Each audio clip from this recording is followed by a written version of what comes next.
मेरा नाम सोनालिका है। मैं एक साधारण लड़की हूँ जिसके लिए परिवार ही उसकी दुनिया था। मेरे लिए मेरे माँ, पिताजी, मेरा बड़ा भाई राकेश ये सब कुछ थे।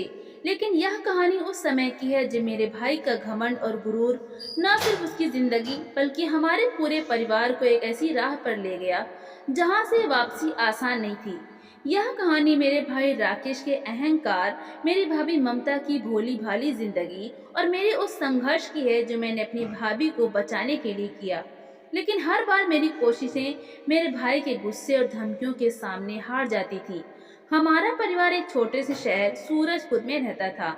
सूरजपुर एक ऐसा शहर था जहाँ लोग एक दूसरे को जानते थे और हर घर की कहानी पड़ोसियों की जुबान पर होती थी। मेरे पिताजी रामनाथ एक सरकारी स्कूल में क्लर्क थे। वे सुबह जल्दी उठकर स्कूल जाते और शाम को थके हुए लौटते, लेकिन उनके चेहरे पर हमेशा एक हल्की सी मुस्कान रहती थी। माँ सावित्री घर संभालती थी। वे हमारे लिए खाना बनाती, घर को चमकाती और हमें प्यार से डांटती। मैं और राकेश उनके इकलौते बच्चे थे। राकेश मुझसे 5 साल बड़ा था, यानी जब मैं 18 साल की थी वो 23 साल का था। बचपन में राकेश मेरे लिए एक हीरो था। वो मुझे स्कूल छोड़ने जाता, मेरे लिए बाजार से चॉकलेट लाता और जब कोई मुझे परेशान करता तो वो मेरे लिए लड़ने को तैयार रहता। मैं उसे राकेश भैया बुलाती और उसकी हर बात मानती। लेकिन जैसे जैसे वो बड़ा हुआ उसका स्वभाव बदलने लगा। स्कूल में वो हमेशा अव्वल आता था। टीचर उसकी तारीफ करते और गांव वाले कहते, रामनाथ का बेटा बहुत होशियार है। इन तारीफों ने राकेश के मन में एक अजीब सा घमंड भर दिया। वो कहता, सोनालिका, मैं इस शहर का सबसे होशियार इंसान हूँ। एक दिन मैं इतना बड़ा आदमी बनूंगा कि सब मेरे सामने झुकेंगे। पिताजी उसकी बातें सुनकर चिंता जताते। वे कहते, राकेश, मेहनत करो लेकिन घमंड मत करो। घमंड इंसान को बर्बाद कर देता है। लेकिन राकेश उनकी बातों को मजाक में उड़ा देता। वो कहता, पिताजी, आप पुराने जमाने के इंसान हो। आज के समय में घमंड नहीं, ताकत चाहिए। माँ भी उसे समझाती, बेटा, परिवार में प्यार और सम्मान जरूरी है। लेकिन राकेश उनकी बातों को अनसुना कर देता। कॉलेज में भी वो टॉप करता रहा और उसे एक बड़ी कंपनी में मैनेजर की नौकरी मिल गई। अब उसके पास पैसा था, शान थी और उसका घमंड आसमान छूने लगा। वो घर में सबके सामने अपनी तारीफ करता और अगर कोई उसकी बात से सहमत ना होता तो वो गुस्सा हो जाता। मैं उस समय कॉलेज के पहले साल में थी। मैं राकेश को बहुत प्यार करती थी, लेकिन उसका व्यवहार मुझे परेशान करने लगा। वो मुझसे भी ऊंची आवाज में बात करता। एक बार मैंने उससे कहा, भैया, तुम इतना गुस्सा क्यों करते हो? माँ पिताजी को दुख होता है। उसने मुझे घूर कर देखा और कहा, सोनालिका, तू अभी छोटी है, अपनी पढ़ाई पर ध्यान दे, मेरे मामले में दखल मत दे। उसकी बात सुनकर मुझे दुख हुआ, लेकिन मैं चुप रही। मैं सोचती थी कि शायद वो काम के दबाव में ऐसा हो गया है, लेकिन मैं गलत थी। जब राकेश की उम्र शादी की हुई तो माँ पिताजी ने उसके लिए लड़की ढूंढनी शुरू की। राकेश ने साफ कह दिया, मुझे ऐसी लड़की चाहिए जो मेरी हर बात माने और मेरे सामने सिर झुकाए। मैं नहीं चाहता कि मेरी बीवी मुझसे बहस करे। पिताजी ने उसे समझाया, राकेश, शादी में प्यार और समझ जरूरी है, घमंड यहाँ नहीं चलता। लेकिन राकेश ने उनकी बात नहीं सुनी। वो कहता, पिताजी, मुझे ऐसी लड़की चाहिए जो मेरे लायक हो। उसकी बातों से साफ था कि वो लायक का मतलब सिर्फ अपनी बात मानने वाली लड़की से लगाता था। आखिर में एक रिश्तेदार ने ममता का रिश्ता लाया। ममता एक गांव की भोली भाली लड़की थी। वो सूरजपुर से कुछ दूरी पर एक छोटे से गांव मधुपुर में रहती थी। ममता के माता पिता किसान थे और उनकी जिंदगी सादगी से भरी थी। ममता ने 10वीं तक पढ़ाई की थी और वो अपने गांव में अपने माँ बाप की मदद करती थी। उसकी सादगी और उसका शांत स्वभाव देखकर माँ पिताजी को वो बहुत पसंद आई। माँ ने कहा, रामनाथ, ममता हमारे घर की रौनक बढ़ाएगी। वो बहुत प्यारी लड़की है। मैं ममता से पहली बार तब मिली जब वो हमारे घर रिश्ते की बात करनी आई। वो हल्के गुलाबी रंग की सलवार सूट में थी और उसका चेहरा शर्म से लाल था। उसने मुझसे धीरे से कहा, सोनालिका, तुम कॉलेज में पढ़ती हो? मुझे भी पढ़ाई का शौक था, लेकिन गांव में ज्यादा स्कूल नहीं थे। उसकी बातों में इतनी मासूमियत थी कि मैं उससे तुरंत जुड़ गई। मैंने कहा, भाभी, तुम अब हमारे परिवार का हिस्सा बनोगी। मैं तुम्हें अपनी किताबें दिखाऊंगी। हम साथ में बहुत मस्ती करेंगे। वो शर्माते हुए मुस्कुराई और बोली, सच में? मुझे बहुत अच्छा लगेगा। राकेश को ममता पसंद थी, लेकिन उसकी वजह कुछ और थी। उसने माँ से कहा, ममता साधारण है, वो मेरी हर बात मानेगी, मुझे ऐसी ही लड़की चाहिए। माँ ने उसे समझाने की कोशिश की, राकेश, ममता बहुत अच्छी लड़की है, उसे प्यार और सम्मान देना। लेकिन राकेश ने सिर्फ हंसकर बात टाल दी। आखिर में राकेश और ममता की शादी पक्की हो गई। शादी के दिन ममता दुल्हन के जोड़े में बहुत सुंदर लग रही थी। उसकी आंखों में एक नई जिंदगी की उम्मीद थी। मैंने उसे गले लगाया और कहा, भाभी, तुम हमारे घर की रानी हो। उसने शर्माते हुए कहा, सोनालिका, मैं कोशिश करूंगी कि सब खुश रहें। शादी की शुरुआती दिन ठीक थे। ममता दिन रात घर के काम में लगी रहती। वो सुबह जल्दी उठकर नाश्ता बनाती, घर साफ करती और माँ पिताजी की सेवा करती। वो राकेश की हर छोटी बड़ी जरूरत का ख्याल रखती। मैं उसकी मेहनत देखकर हैरान थी। वो हमेशा हंसती रहती और उसके चेहरे पर कभी थकान नहीं दिखती थी। वो मुझसे कहती, सोनालिका, मुझे शहर की जिंदगी अजीब लगती है, गांव में सब कुछ इतना साधारण था। मैं उसकी बात सुनकर हंसती, कहती, भाभी, तुम जल्दी सब सीख जाओगी, तुम बहुत अच्छी हो। लेकिन धीरे धीरे मैंने देखा कि राकेश का व्यवहार ममता के साथ बदल रहा था। वो छोटी छोटी बातों पर ममता को डांटने लगा। अगर खाने में नमक कम हो जाता तो वो चिल्लाता, ममता, तुम्हें कुछ आता ही नहीं, गांव से आई हो तो क्या मैं तुम्हारी गलतियां बर्दाश्त करूं? ममता चुपचाप उसकी बात सुनती और माफी मांग लेती। उसकी आंखें नम हो जाती, लेकिन वो कुछ नहीं कहती। मैं राकेश के इस व्यवहार से परेशान थी। एक दिन मैंने ममता से कहा, भाभी, तुम भैया की हर बात क्यों मानती हो? अगर वो गलत है तो तुम्हें बोलना चाहिए। ममता ने उदास होकर कहा, सोनालिका, मैं गांव की लड़की हूँ, मुझे ज्यादा कुछ नहीं आता। राकेश को गुस्सा आता है तो मैं चुप हो जाती हूँ। उसकी बात सुनकर मुझे गुस्सा आया। मैंने कहा, भाभी, तुम गलत नहीं हो, भैया को ऐसा नहीं करना चाहिए। लेकिन ममता ने मुझे चुप करा दिया और बोली, सोनालिका, तू अपने भैया से मत उलझ, मैं सब संभाल लूंगी। लेकिन मैं देख सकती थी कि वो अंदर से टूट रही थी। राकेश का व्यवहार दिन ब दिन बिगड़ता गया। वो ममता को सिर्फ डांटता ही नहीं, बल्कि उसे मारने भी लगा। एक रात मैंने सुना कि राकेश ममता को चिल्ला रहा था।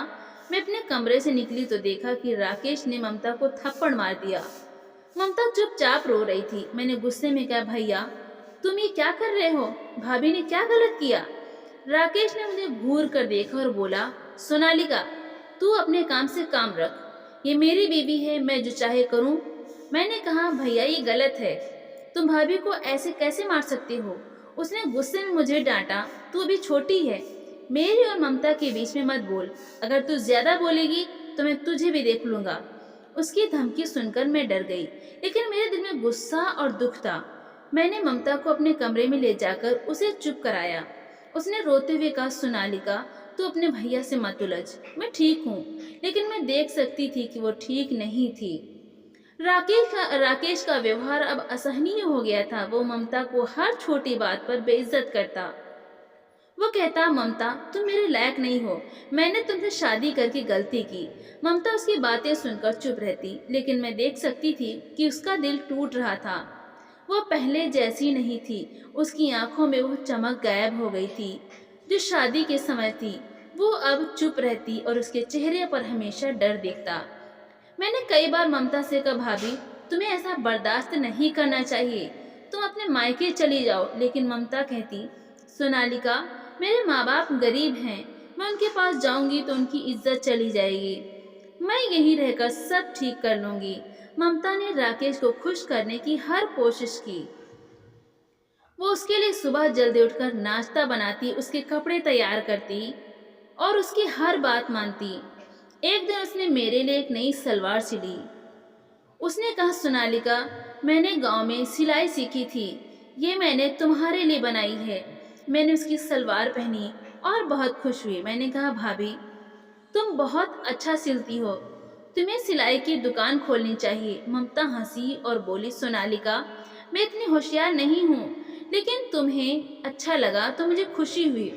लेकिन जब राकेश ने ममता की सिलाई देखी तो तो उसने मजाक उड़ाया। उसने कहा, ममता, ये क्या बकवास सिलाई है? तुम गांव की औरत हो, तुमसे कुछ अच्छा हो ही नहीं सकता। ममता की आंखें नम हो गईं, लेकिन उसने कुछ नहीं कहा। मैंने गुस्से में कहा, भैया, भाभी ने इतनी मेहनत से ये बनाया है, तुम्हें ऐसा नहीं बोलना चाहिए। राकेश ने मुझे फिर डांटा, सोनालिका तू चुप रहे, तुझे क्या पता कि अच्छा क्या होता है। उसने मुझे धमकी दी, अगर तू बार बार मेरे सामने बोलेगी तो मैं तुझे घर से निकाल दूंगा। मैं उसकी बात सुनकर चुप हो गई, लेकिन मेरे मन में आग जल रही थी। राकेश की बेइज्जती और मार अब ममता की जिंदगी का हिस्सा बन गया था। एक बार उसने रसोई में गलती से दूध गिरा दिया। राकेश ने सबके सामने उसे थप्पड़ मार दिया और कहा, तुम्हें कुछ आता ही नहीं, गांव से आई हो तो क्या मैं तुम्हारी बेवकूफी बर्दाश्त करूं? ममता चुपचाप रो रही थी। मैंने फिर राकेश को रोका, भैया ये गलत है, भाभी ने जानबूझकर नहीं किया। राकेश ने मुझे घूर कर देखा और बोला, सोनालिका, तू अपनी हद में रह, अगर तू ज्यादा बोलेगी तो मैं तुझे भी नहीं छोड़ूंगा। उसकी धमकी से मैं डर गई, लेकिन मैंने ममता को देखा, वो फर्श पर बैठकर रो रही थी। मैंने उसे उठाया और अपने कमरे में ले गई। मैंने कहा, भाभी, तुम्हें ऐसा बर्दाश्त नहीं करना चाहिए। ममता ने रोते हुए कहा, सोनालिका, मेरे पास कोई रास्ता नहीं है, मैं कहाँ जाऊं? मैंने माँ पिताजी से राकेश के व्यवहार के बारे में बात की। माँ ने कहा, सोनालिका, हम राकेश को बार बार समझाते हैं, लेकिन वो सुनता नहीं, हम क्या करें? पिताजी ने भी कहा, राकेश अब हमारी बात नहीं मानता, वो अपने घमंड में अंधा हो गया है। मैंने सोचा, अगर माँ पिताजी कुछ नहीं कर सकते तो मुझे ही कुछ करना होगा। लेकिन मैं एक छोटी सी लड़की थी, मेरे पास ना तो ताकत थी ना ही पैसे। मैं सिर्फ अपने भाई को समझाने की कोशिश कर सकती थी। एक दिन राकेश ने फिर ममता को मारा। उसने ममता को बालों से पकड़कर दीवार से टकरा दिया। मैंने चिल्लाकर कहा, भैया ये क्या कर रहे हो? भाभी को छोड़ दो। राकेश ने गुस्से में मुझे धक्का दिया और बोला, सोनालिका, तू बार बार मेरे सामने क्यों आती है? अगर तूने फिर मेरे और ममता के बीच में बोला तो मैं तुझे घर से निकाल दूंगा। उसकी धमकी से मेरा दिल कांप गया, लेकिन मैंने ममता को देखा, वो फर्श पर बैठकर रो रही थी। मैंने उसे उठाया और अपने कमरे में ले गई। मैंने कहा, भाभी, तुम्हें ऐसा बर्दाश्त नहीं करना चाहिए। ममता ने रोते हुए कहा, सोनालिका, मेरे पास कोई रास्ता नहीं है, मैं कहाँ जाऊं? मैंने उसे गले लगाया और कहा, भाभी, मैं तुम्हारे साथ हूँ, हम मिलकर कुछ करेंगे। मैं राकेश के व्यवहार से तंग आ चुकी थी। वो न सिर्फ ममता को मारता, बल्कि उसे हर छोटी बात पर बेइज्जत करता। मैंने कई बार ममता को हिम्मत दी, लेकिन वो अपनी मजबूरी के आगे बेबस थी। मैंने माँ पिताजी से फिर बात की। माँ ने कहा, सोनालिका, हम राकेश को समझाएंगे, लेकिन वो अब सुनता नहीं। पिताजी ने भी कहा, राकेश को लगता है कि वो जो कर रहा है वो सही है। मैंने सोचा, अगर माँ पिताजी कुछ नहीं कर सकते तो मुझे ही कुछ करना होगा। लेकिन राकेश की धमकियों ने मुझे डरा दिया था। मैं एक छोटी सी लड़की थी और मेरे पास कोई ताकत नहीं थी। फिर भी मैंने मन ही मन फैसला किया कि मैं ममता के लिए कुछ करूंगी। मैं नहीं चाहती थी कि मेरी भाभी की जिंदगी इस तरह बर्बाद हो। मेरे लिए ममता सिर्फ मेरी भाभी नहीं थी, वो मेरी सहेली थी, मेरी बहन थी। लेकिन मेरे भाई राकेश का घमंड और उसका क्रूर व्यवहार ममता की जिंदगी को नरक बना रहा था। पहले भाग में मैंने बताया था कि राकेश का अहंकार और ममता के साथ उसका बुरा बर्ताव हमारे परिवार के लिए अभिशाप बन गया था। ममता, जो एक भोली भाली गांव की लड़की थी, राकेश की हर बेइज्जती और मार चुपचाप सहती थी। मैंने कई बार उसे बचाने की कोशिश की, लेकिन राकेश की धमकियों और गुस्से ने मुझे बेबस कर दिया। माँ पिताजी भी उसका कुछ नहीं बिगाड़ पाए। हमारा घर अब प्यार का आशियाना नहीं, बल्कि डर और तनाव का ठिकाना बन गया था। लेकिन एक दिन जब राकेश को अपने काम में बड़ा फायदा हुआ, मुझे लगा कि शायद अब कुछ बदलाव आएगा। मैं गलत थी। उस दिन की घटना ने न सिर्फ ममता को बल्कि मुझे भी अंदर तक तोड़ दिया। यह उस दिन की बात है जब राकेश शाम को घर लौटा। उसका चेहरा चमक रहा था और उसकी आंखों में एक अजीब सी खुशी थी। वो हमेशा की तरह गुस्से में नहीं था। उसने माँ पिताजी को ड्राइंग रूम में बुलाया और जोर से कहा, आज मेरी कंपनी को एक बहुत बड़ा प्रोजेक्ट मिला है। मैंने उस प्रोजेक्ट को पक्का करने में सबसे बड़ी भूमिका निभाई। मेरे बॉस ने मुझे 50,000 का बोनस दिया है और मेरी तारीफ में एक ईमेल पूरे ऑफिस में भेजा है। उसकी आवाज़ में वही घमंड था जो हमेशा होता था, लेकिन इस बार उसमें एक विजेता की खुशी थी। माँ ने हाथ जोड़कर कहा, राकेश, ये भगवान की कृपा है, बहुत अच्छी खबर है। पिताजी ने भी मुस्कुराकर कहा, बेटा, मेहनत का फल मिला, अब इसे संभाल कर रखना। राकेश ने मुझसे और ममता से कहा, सोनालिका, ममता, आज मैं तुम दोनों को होटल में खाना खिलाने ले जाऊंगा। बहुत समय हो गया हम बाहर नहीं गए। आज मेरी खुशी में तुम लोग भी शामिल हो। मैं उसकी बात सुनकर चौंक गई। राकेश ऐसा कभी नहीं करता था। वो हमेशा अपने काम और अपने घमंड में डूबा रहता था। ममता भी हैरान थी। उसने धीरे से कहा, जी, लेकिन क्या ज़रूरत है, मैं घर पर खाना बना देती हूँ। राकेश ने थोड़ा सख्त लहजे में कहा, ममता, मैंने कहा ना हम बाहर जाएंगे, तुम बस तैयार हो जाओ। ममता ने चुपचाप सिर हिलाया। उसकी आंखों में वही डर था जो हमेशा रहता था। मैंने ममता को अपने कमरे में ले जाकर कहा, भाभी, आज भैया खुश हैं, शायद अब उनका गुस्सा कम हो जाए। तुम भी तैयार हो जाओ, हम अच्छा समय बिताएंगे। ममता ने हल्का सा मुस्कुराया, लेकिन उसकी आंखों में घबराहट थी। उसने कहा, सोनालिका, मुझे डर लगता है, अगर मैंने कुछ गलत कर दिया तो राकेश फिर गुस्सा करेंगे। मैंने उसका हाथ पकड़ा और कहा, भाभी, तुम कुछ गलत नहीं करोगी, मैं तुम्हारे साथ हूँ, चलो तैयार हो जाओ। ममता ने मेरी बात मान ली और एक साधारण सी नीली सलवार सूट पहनकर तैयार हो गई। मैंने भी अपनी पसंदीदा गुलाबी ड्रेस पहनी। राकेश ने अपनी नई कार निकाली। वो कार उसे कुछ महीने पहले ही मिली थी और वो उसका बहुत दिखावा करता था। उसने कहा, सोनालिका, ममता, आज तुम लोग सूरजपुर के सबसे अच्छे होटल में खाना खाओगी। मैंने ममता की ओर देखा। वो चुपचाप कार में बैठ गई। मैंने सोचा शायद यह दिन हमारे परिवार के लिए एक नई शुरुआत हो। मैं चाहती थी कि ममता को थोड़ी खुशी मिले। वो इतने दिन से राकेश के गुस्से और बेइज्जती में जी रही थी। होटल का नाम था रॉयल पैलेस। यह सूरजपुर का सबसे मशहूर और शानदार होटल था, जहाँ शहर के बड़े बड़े लोग खाना खाने आते थे। होटल के बाहर चमचमाती लाइटें थीं और अंदर का माहौल किसी राजमहल की तरह था। दीवारों पर खूबसूरत पेंटिंग्स थी और टेबल पर सफ़ेद मखमली टेबल क्लॉथ बिछे थे। हमने पहले कभी इतने शानदार होटल में कदम नहीं रखा था। राकेश ने हमें एक कोने की टेबल की ओर ले गया। वेटर ने हमें मेन्यू कार्ड दिया। राकेश ने गर्व से कहा, सोनालिका, ममता, जो चाहो मांग लो, आज पैसों की कोई कमी नहीं है। उसकी बातों में वही अहंकार था, लेकिन मैंने सोचा कि कम से कम वो आज खुश है। मैंने और ममता ने कुछ साधारण सी चीज़ें ऑर्डर की। ममता ने धीरे से कहा, सोनालिका, मुझे सब खाने की आदत नहीं है, गांव में हम साधारण खाना खाते थे। मैंने उसका हाथ पकड़ा और कहा, भाभी, तुम बस मज़ा लो, आज कुछ नया ट्राई करते हैं। वो मेरी बात सुनकर थोड़ा शांत हुई। राकेश अपने फ़ोन पर कुछ देख रहा था और बीच बीच में अपने ऑफिस की बातें बता रहा था। वो कह रहा था, मेरे बॉस ने कहा कि मैं कंपनी का सबसे मेहनती इंसान हूँ। इस प्रोजेक्ट की वजह से मुझे जल्दी प्रमोशन मिल सकता है। मैंने कहा, भैया, ये बहुत अच्छी बात है।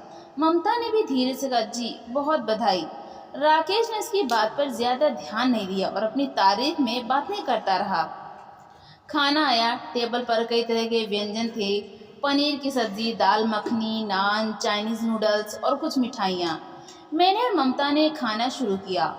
ममता थोड़ा घबराई हुई थी। वो शहर के होटल में पहली बार आई थी और उसे डर था कि कहीं वो कुछ गलत न कर दे।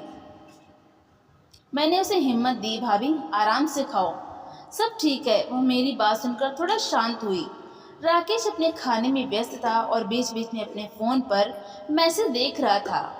उसने ममता से कहा, ममता, ध्यान से खाना, यहाँ कोई तुम्हारी गलतियाँ साफ करने वाला नहीं है।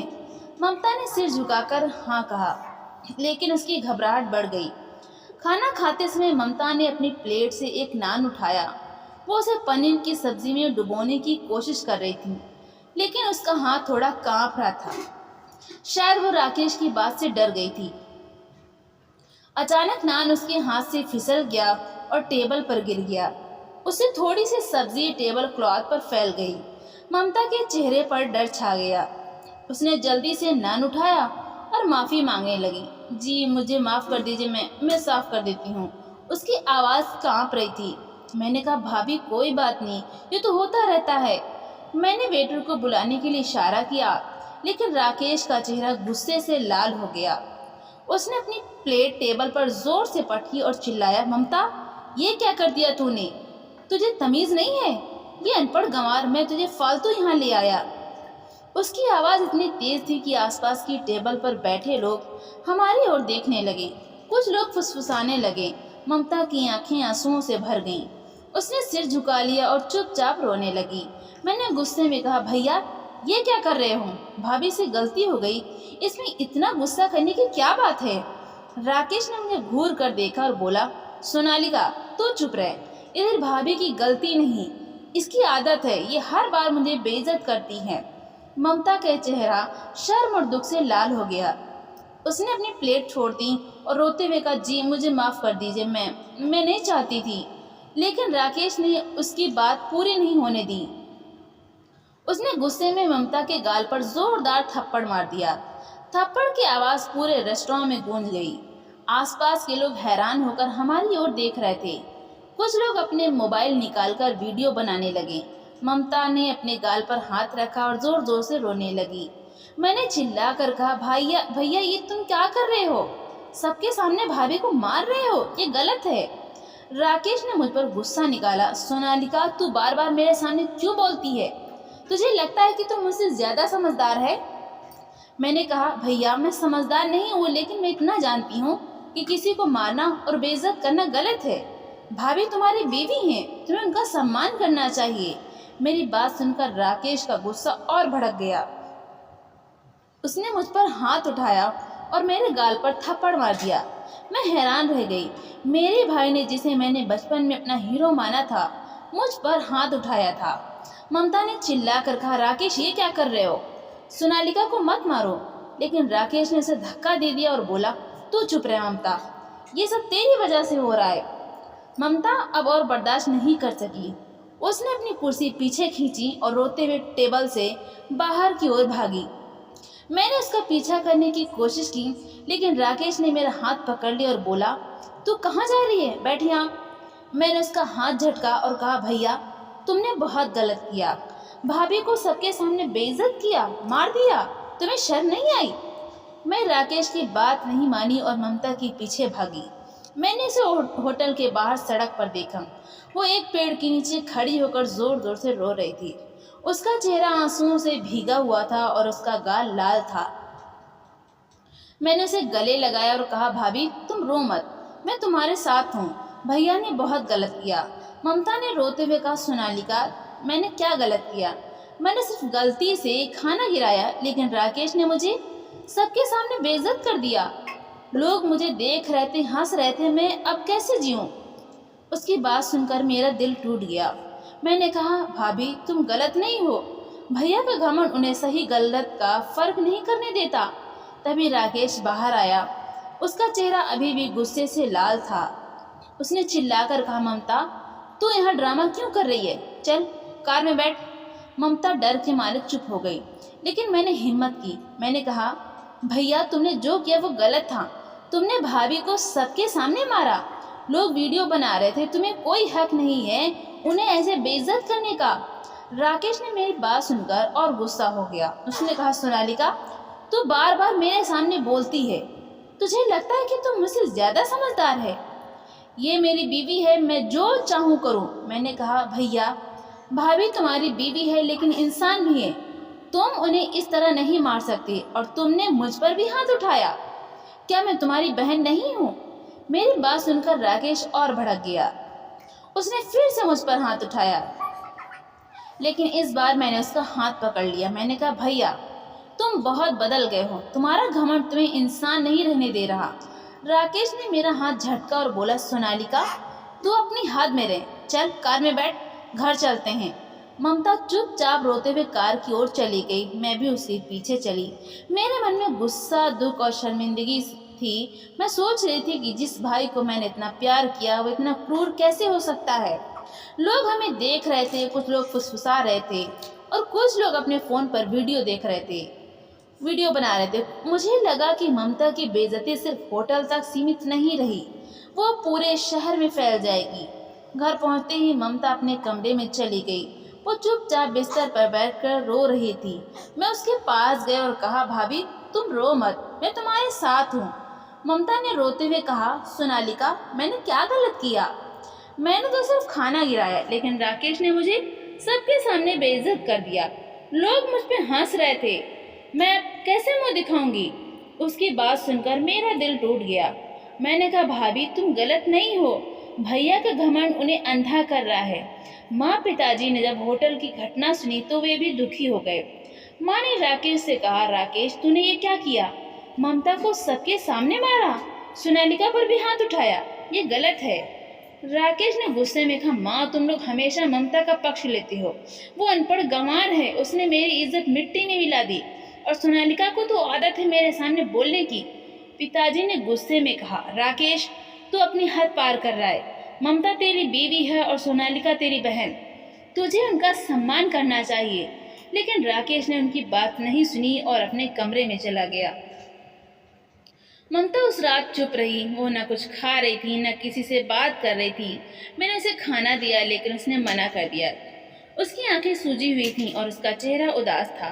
मैंने उसे गले लगाया और कहा, भाभी तुम हिम्मत मत हारो, मैं कुछ करूंगी। लेकिन मेरे पास कोई रास्ता नहीं था। मैं एक छोटी सी लड़की थी और मेरे भाई का गुस्सा और घमंड मेरे सामने एक पहाड़ की तरह था। मैंने सोचा कि शायद अगले दिन ममता को कुछ सुकून मिले, लेकिन मुझे नहीं पता था कि अगला दिन हमारी जिंदगी को हमेशा के लिए बदल देगा। होटल में राकेश ने ममता को सिर्फ थप्पड़ ही नहीं मारा, बल्कि उसे अनपढ़ गंवार कहकर सबके सामने बेइज्जत किया। उसने मुझ पर भी हाथ उठाया। जब मैंने उसे रोकने की कोशिश की, उस रात घर लौटने के बाद ममता अपने कमरे में चली गई और चुपचाप रोती रही। मैंने उसे बहुत समझाया, लेकिन वो टूट चुकी थी। उसकी आंखें सूजी हुई थीं और उसका चेहरा उदास था। माँ पिताजी ने राकेश को डांटा, लेकिन वो उनकी बातों को अनसुना कर अपने कमरे में चला गया। मैं राकेश के गुस्से और ममता की बेबसी के बीच फंस गई थी। मुझे लगा कि अगर मैं घर में रही तो मेरा गुस्सा और दुख मुझे तोड़ देगा। मैंने अपनी सबसे अच्छी दोस्त नेहा को फ़ोन किया। नेहा मेरी कॉलेज की दोस्त थी और मेरे परिवार की सारी बातें जानती थी। मैंने उसे बताया कि मुझे कुछ दिन उसके घर रहना है। उसने बिना कुछ पूछे कहा, सोनालिका तू आजा, मेरा घर तेरा घर है।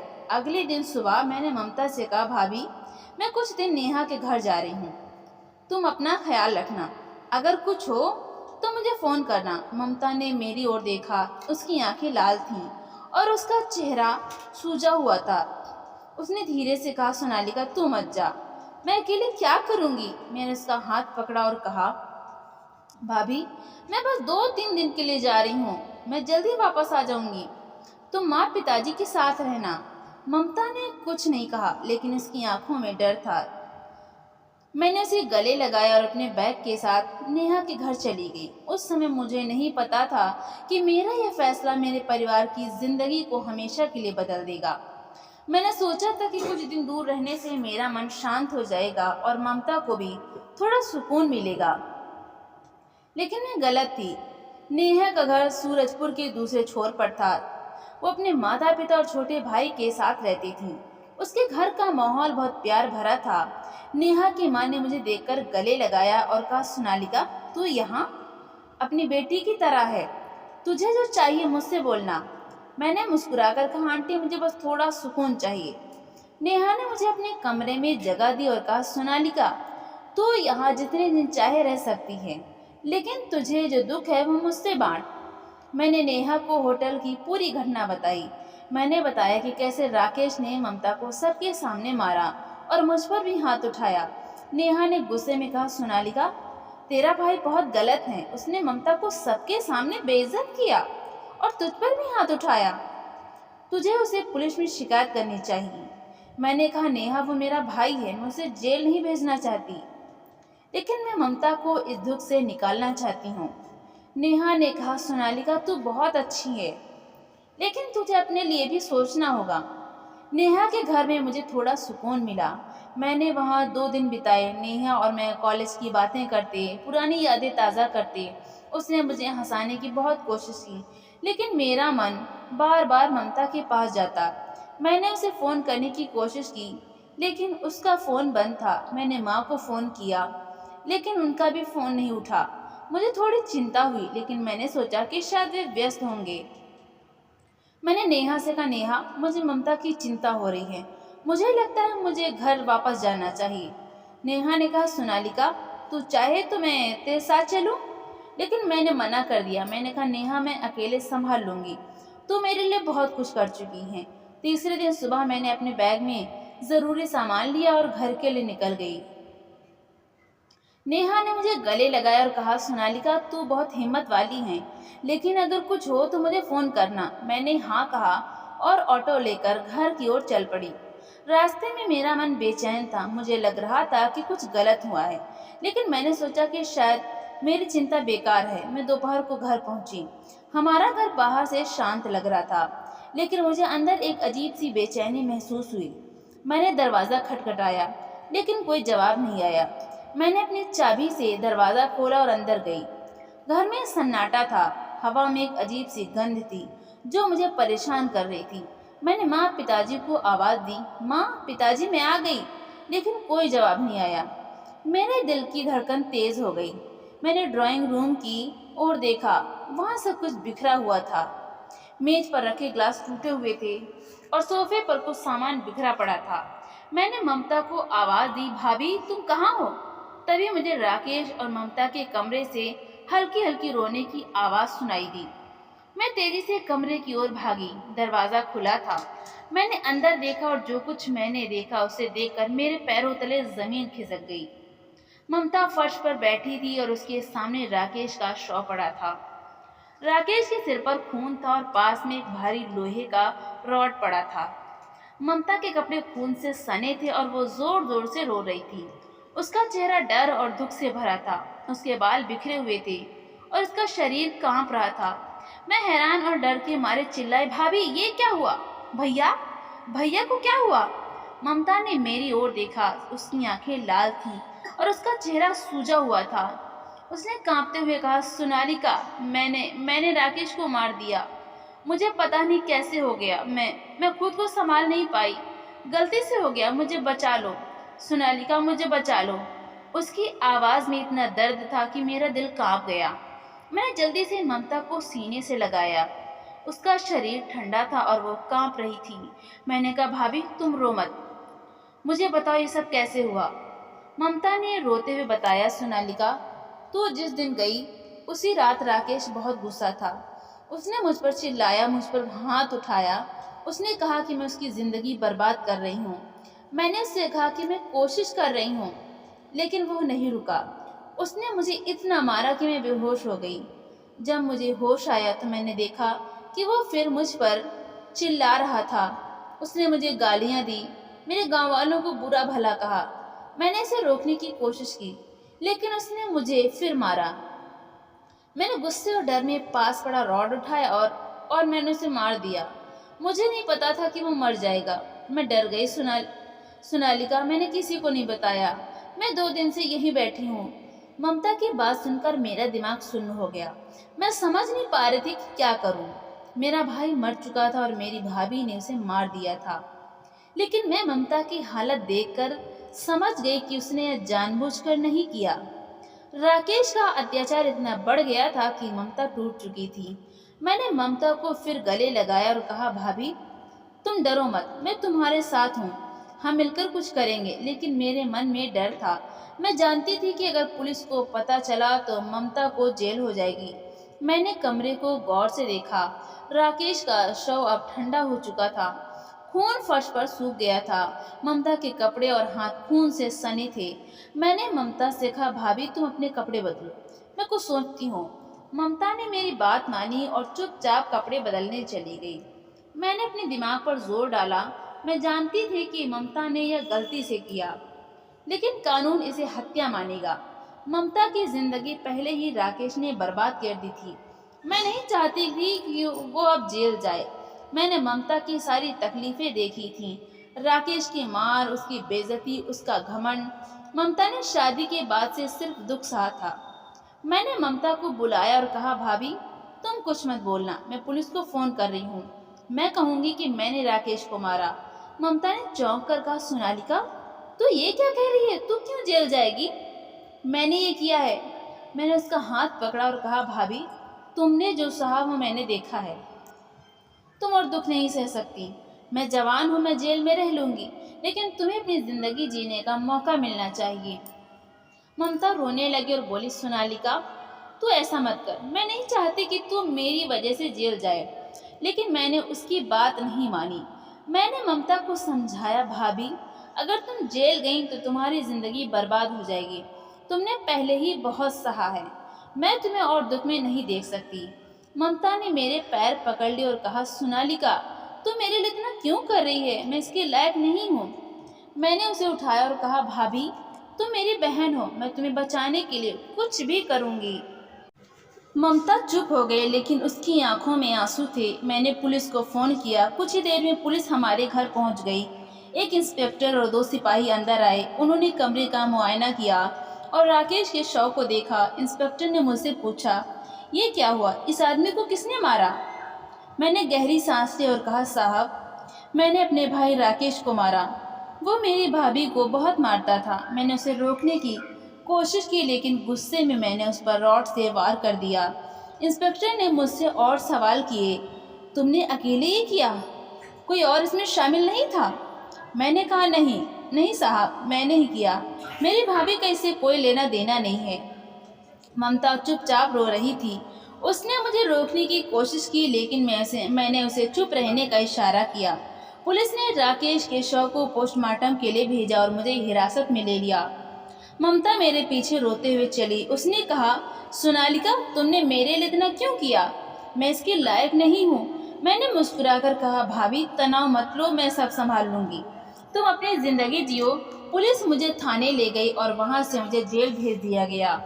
जेल का माहौल ठंडा और डरावना था। मुझे एक छोटी सी कोठरी दी गई, जिसमें एक पतला सा गद्दा और एक पुराना कंबल था। जेल में और 2 औरतें थीं जिन्होंने तरह तरह के अपराध किए थे।